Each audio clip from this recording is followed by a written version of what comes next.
사랑을 했다 우리가 만나 지우지 못할 추억이 됐다 볼만한 멜로드라마 괜찮은 결말 그거면 됐다 널 사랑했다.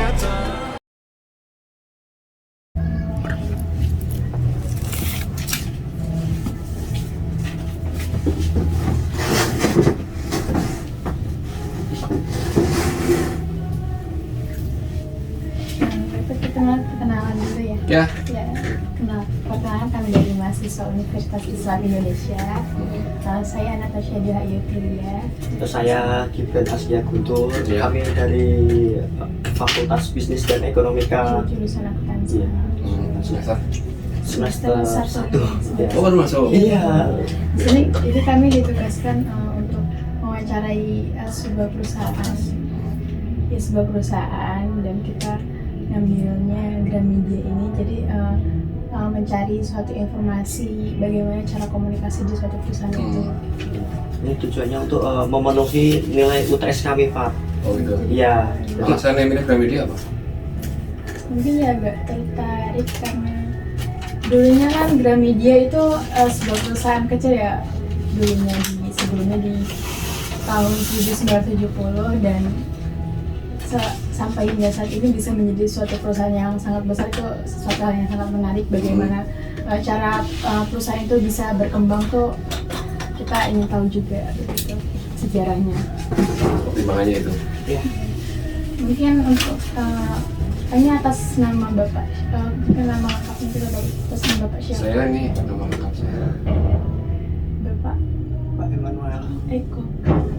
Kurniawan ya. Biasanya di sini nama selebritinya Pak W. Pak W. Ya. Bapak W. Anak pasti tahu. Mungkin bisa langsung ke pertanyaannya. Boleh.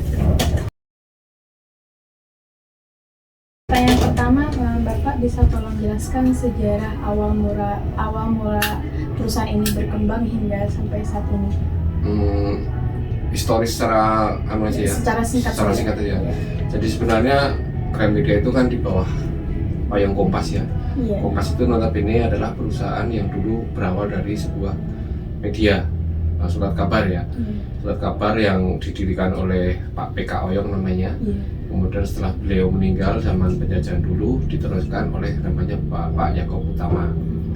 Seiring berkembangnya waktu karena waktu itu memang media masih terbatas dan dibutuhkan oleh masyarakat, akhirnya kita mengembangkan sayap untuk membuka sebuah toko buku ya, toko buku awalnya dulu di daerah Jakarta sana cuma ukuran berapa gitu kan. Ya udah di Jakarta Barat kalau nggak salah. Iya, kayaknya ya aku juga tidak begitu detail ini ya. Kayak saya baca artikel ya di situ. Iya.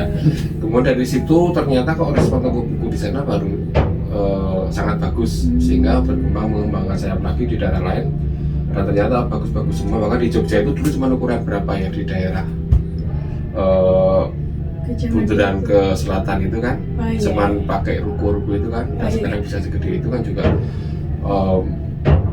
menggambarkan bahwa proses dari sebuah perjuangan ya perjalanan waktu dari cuman kapleng ruko akhirnya menjadi sebuah toko yang segede itu dan itu sudah milik gedung sendiri, tidak lagi menyewa yang di Gramedia Sudirman itu. Makanya orang Jogja biasanya kalau menyebut Gramedia Pusat ya.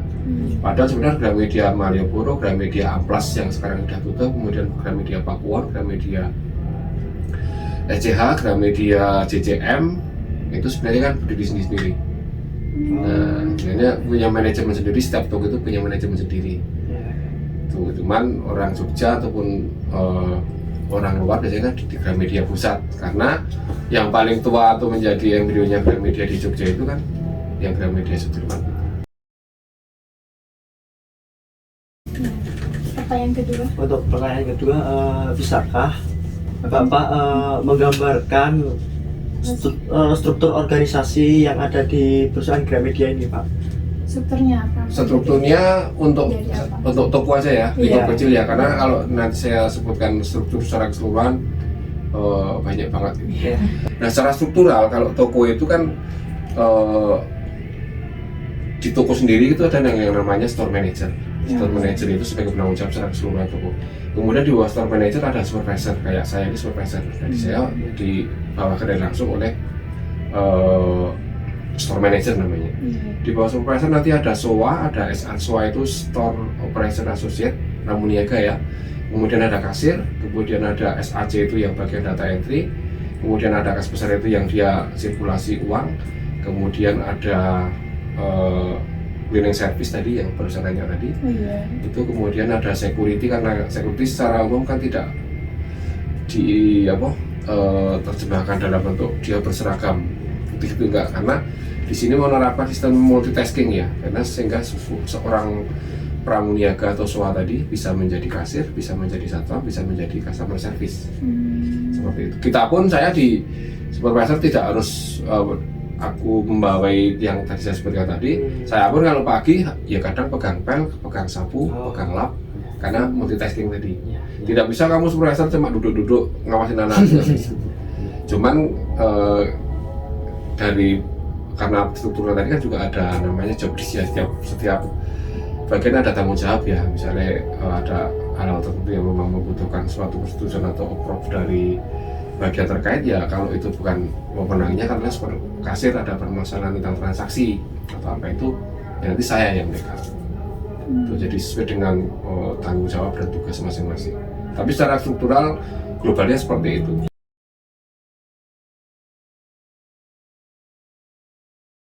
Terus untuk pertanyaan ketiga, bisakah Bapak menjelaskan bagaimana cara mengelola perusahaan ini dan bagaimana cara Bapak memimpin atau mengarahkan para karyawan? Apakah ada cara-cara tertentu agar karyawan di Gramedia itu ada yang namanya standar pelayanan ISO. ISO 9000, tahu tak? Standar pelayanan? Standar pelayanan yang standar ISO. Standar pelayanannya itu standarnya ada ISO. Itu standarnya itu. Kemudian untuk dalam proses pekerjaan ada yang namanya job desk tadi saya sebutkan. Job desk itu nanti ada instruksi kerja, ada SOP ya, standar operasional juga. Kemudian nanti di situ ada KPI, yaitu penilaian kinerja. Kemudian di situ nanti ada yang namanya apa ya istilahnya, dari KPI itu kredibilitas yang bersangkutan ataupun record yang bersangkutan itu kan nanti bisa menjadi acuan ini masih layak di sini atau tidak, atau nanti perlu di adakan pelatihan atau e-course atau apa, sehingga dari tadi ada job desk, kemudian ada instruksi kerja, ada SOP, itu nanti kan ada penilaian.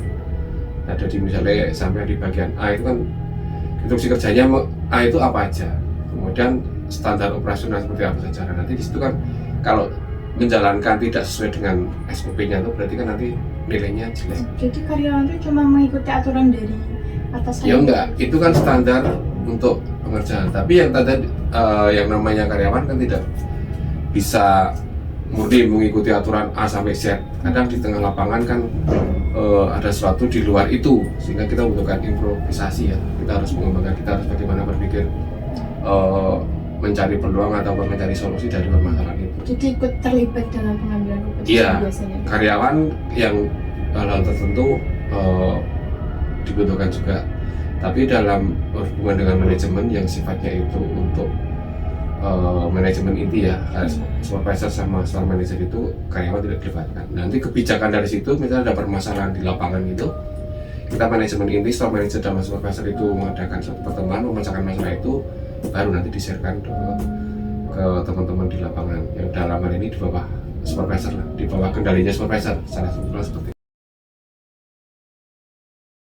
Tampak mungkin di sini ada budaya khas nggak Pak? Secara nasional kita pasti mengikuti ya. Misalnya kalau 17-an itu mungkin intern kita pernah ngadain upacara bendera di mana? Di sini. Di dalam toko. Semuanya atau cuma Gramedia aja? Gramedia aja. Kan itu pertanyaannya cuma Gramedia kan? Nah, kepada kegiatan-kegiatan biasanya tersentral ya, kita ada yang namanya Porda ya, bukan olahraga lingkup Gramedia itu kan, ya antar Gramedia dari Solo, dari Semarang, dari jadi satu gitu. Di Jogja di depan ini mana Timoho itu kita pinjam gedung di situ, lapangan seperti itu. Kemudian kalau tradisi di sini kasih itu kalau Gramedia Malioboro ya tiap Selasa dan Jumat pakai badai. Kalaupun ada instruksi khusus kemarin dari badai tanggal 14 kemarin kita juga mengikuti. Atau mungkin pas pesta dunia olahraga itu sebab kadang-kadang kan ya ini inisiatif kita sih. Pada tak kasih bendera ada Portugal atau apa gitu. Tergantung mereka pilihnya apa. Iya. Apa sih sepak bola yang Iya buat ini aja partisipasi juga. Dan zaman kalau perhatikan sekarang logo Gramedia kan tidak konsisten huruf G ya. Kadang seperti ini, kadang hijau lah, itu mengikuti tren. Maksudnya kalau kita isu tentang global warming itu ya, tentang cuaca dunia itu kan kita kemarin sempat hijau tuh itu. Nah ini untuk yang funky seperti ini biasanya kan ini juga ada pesan moralnya ini dari Markom, namanya Markom. Makanya Gramedia tidak pernah, kalau dulu logonya kan kalau zaman sering ke Gramedia, tas Gramedia itu kan yang gini tuh, gini kan, huruf kan.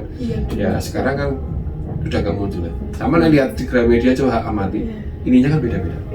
Dulu tuh kayak gitu sama tulisan gitu. Iya, sekarang Gramedia cuma kayak G. Sekarang masih G-nya tetap inisial G, cuman ininya tematik. Ada pesan tersiratnya. Ada pesan tersirat, cuman itu kan menyesuaikan dengan situasi yang ada perkembangan secara nasional, bahkan mungkin secara dunia. Yang isu kemarin tentang pemanasan global itu kan juga kita, ini daun-daun itu mengharapkan bahwa kita untuk lebih mencintai untuk penghijauan kan. Go green seperti itu. Tasnya juga seperti itu, ada pesan moralnya juga. Karena sekarang tas plastik kan sudah tidak boleh. Kita pakai ini tas yang bisa di recycle, pakai kertas sama bahan apa namanya kemarin, paper bag kertas itu kan bisa dihancurin. Yang satunya lagi juga tote bag. Tote bag itu bukan plastik yang jelas, yang bisa terurai dengan tanah. Itu.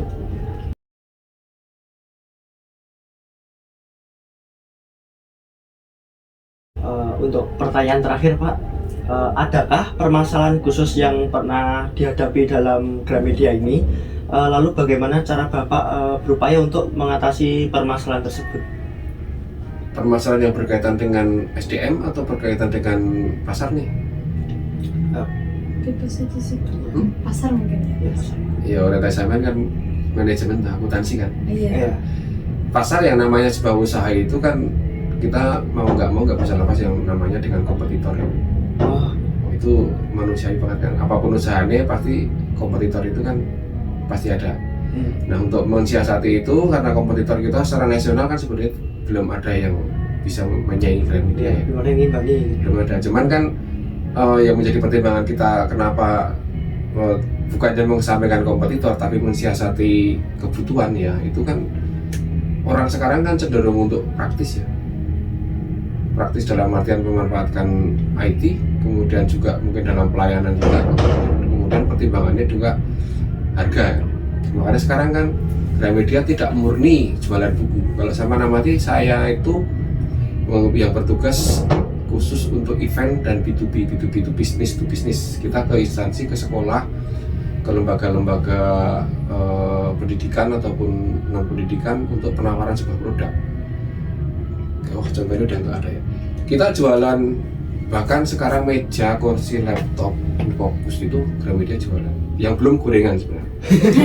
Apa ngomongnya ke gorengan makanan. Makanya itu karena itu kebutuhan tuntutan masyarakat ya. Secara perkembangan IT itu sekarang Gramedia pun harus mengikuti program seperti itu.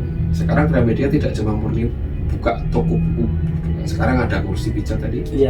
Kemudian kalau sama ke depan nanti di situ ada air minum, kemudian alat pijat, kemudian permen, ada sepeda, ada kartu Pokemon, pernah lihat? Nah itu kan sekarang ada. Kalau dulu masuk Gramedia identik dengan buku kan, bahkan banyak pengalaman orang-orang yang sudah jadi orang itu karena mungkin keterbatasan ekonomi ke Gramedia cuma baca buku. Tapi sekarang kan orang praktis ya, ada gramedia.com, ada mitra Gramedia, ada Gramedia online. Nah itu karena kebutuhan fasilitas orang untuk memanfaatkan teknologi ya. Ada Marketplace juga ada Gramedia. Jadi kalau tadi pertanyaannya apa tadi, mensiasati permasalahan ya. Ya, cara berupaya. Nah, permasalahan itu selalu ada, tapi kita sebelum terjadi masalah biasanya kita sudah menyesuaikan dengan kebutuhan terutama customer ya, karena kita berhubungan dengan jasa itu otomatis apa yang dicari customer sekarang ya kita mau nggak mau bisa menyesuaikan. Jadi sampai sekarang masih ikut inovasi untuk mencari. Harus inovasi itu wajib, kalau nggak wajib ya kita ketinggalan. Bahkan Gramedia kan sekarang yang namanya lead bank itu kan tidak murni serta merta beli buku itu dalam bentuk fisik buku ya, tapi sudah main di e-book. Dan itu pun kita main e-perpus itu ke sekolah itu selalu kita tawarkan. Gramedia kan punya e-perpus juga. Kalau berhubungan dengan apa, Gramedia kalau perpustakaan sekarang harus menyediakan fisik, ada rak, kemudian ada buku yang tertata. Saat nanti membutuhkan quality buku, perlu perluasan, kita harus menambah area gedung seperti itu. Sekarang cukup dengan laptop, udah mau berapa judul e-book yang dibeli. Anak-anak juga tidak perlu harus ke perpus nyatet pinjam apa, bisa kemudian apa, sudah pakai handphone dari rumah bisa download untuk mempelajari apa yang diinstruksikan oleh guru, katakanlah juga seperti itu. Sudah sampai ke sana.